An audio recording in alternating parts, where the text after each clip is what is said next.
যে আমি প্রথম পরিচয় দিয়ে নিতে আমি ঢাকা কলেজের শিক্ষার্থী ম্যানেজমেন্ট ডিপার্টমেন্টের কৃষি বিশ্লেষণ এবং এই ছাত্র আন্দোলনের একজন সংগঠক বলতে পারেন। প্রথম থেকেই আন্দোলনের সঙ্গে সম্পৃক্ত বহুদিন ধরেই। তো আমি প্রেস ক্লাবে এখানে রেগুলার এদিক দিয়ে যাওয়া আসা করি। তো আমি দেখছি যে আমার অভিভাবক মন্ডলীগণ যেখানে আছে এরা বেশ কিছুদিন ধরে এখানে আন্দোলন সংগ্রাম করছে, কিন্তু এদের দাবিগুলো মানা হচ্ছে না। এদের দাবিগুলো কিন্তু যৌক্তিক দাবি একটা, কিন্তু এই দাবিগুলো মানা হচ্ছে না। আমরা দেখি এই আওয়ামী দোসর সরকারের আমলে প্রত্যেকটা শিক্ষা প্রতিষ্ঠানে ঘুষের মাধ্যমে অর্থের মাধ্যমে চাকরি দেওয়া হতো, কিন্তু ছাত্র জনতা যখনই এই ফ্যাসিস্ট সরকারের বিরুদ্ধে রাজপথে আন্দোলন সংগ্রাম করে নতুন একটা বাংলাদেশ সৃষ্টি করেছি, নতুন বাংলাদেশ তৈরি করেছি। এই বাংলাদেশে কোন ঘুষ, চাঁদাবাজি, অর্থের বিনিময়ে, স্বজনপ্রীতির বিনিময়ে কোন চাকরি দেওয়া হবে না।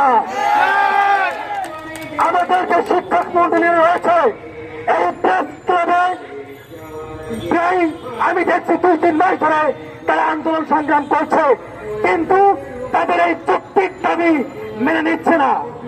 আমাদের এই যে অন্তর্বর্তীকালীন সরকারের যে উপদেষ্টাগুলো রয়েছে, আমরা আপনাদেরকে বসেছি একটাই কারণে, আওয়ামী দোসরেরা এতদিন ধরে আমাদের শিক্ষক মন্ডলী এবং প্রত্যেকটা শ্রেণীর মানুষ যে অবহেলিত, বৈষম্যের শিকার, তারা যে দাবিগুলো করছে, তাদের যে যৌক্তিক দাবিগুলো করছে, সেই দাবিগুলোকে বাস্তবায়ন করার জন্যই আমরা আপনাদেরকে বসিয়েছি। কিন্তু আমরা দেখছি আমার মুরব্বীরা, আমার অভিভাবকরা, আমার শিক্ষকরা তারা এই প্রেস ক্লাবে বসে তাদের স্কুল বাদ দিয়ে এখানে আন্দোলন সংগ্রাম করছে। আপনাদের এনএসআই, ডিজিএফআই, সিআইডি, পুলিশ এদের কাজটা কি? এদের কাজ হলো এই জাতীয় প্রেস ক্লাবের সামনে তারা আন্দোলন করছে, তাদের দাবি যৌক্তিক কিনা প্রত্যেকদিন একটা সঠিক তদন্ত করে রিপোর্ট প্রদান করা।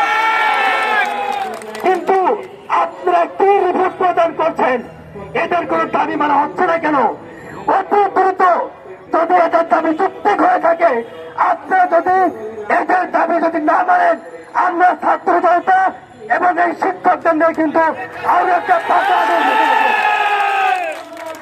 আমরা সেই সঙ্গে সঙ্গে আরো একটা কথা বলে দিতে চাই।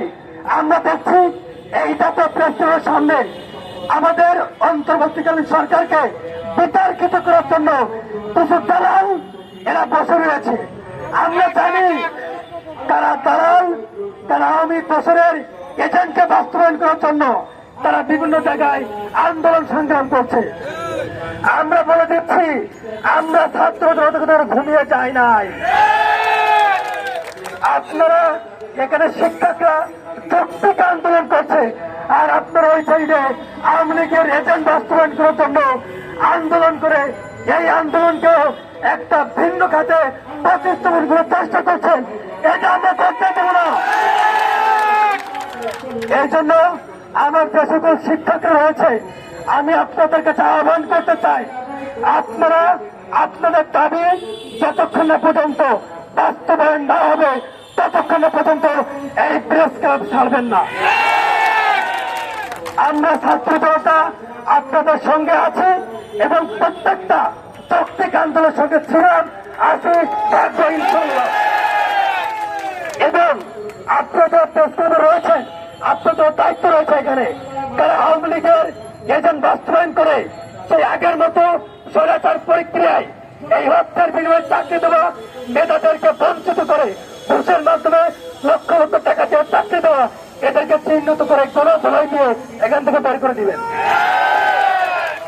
আমি অন্তর্বর্তীকালীন সরকারের প্রধান উপদেষ্টা এবং আমাদের ছাত্র জনতা এবং আমার কাছের খুব বড় ভাই আসিফ মাহমুদ ভাইয়ের কাছে আমি আহ্বান করতে চাই, আপনি তো আগে থেকে আমাদের সঙ্গে আন্দোলন সংগ্রাম করেছেন, আপনি প্রত্যেকটা মানুষের মনের কথা বোঝেন।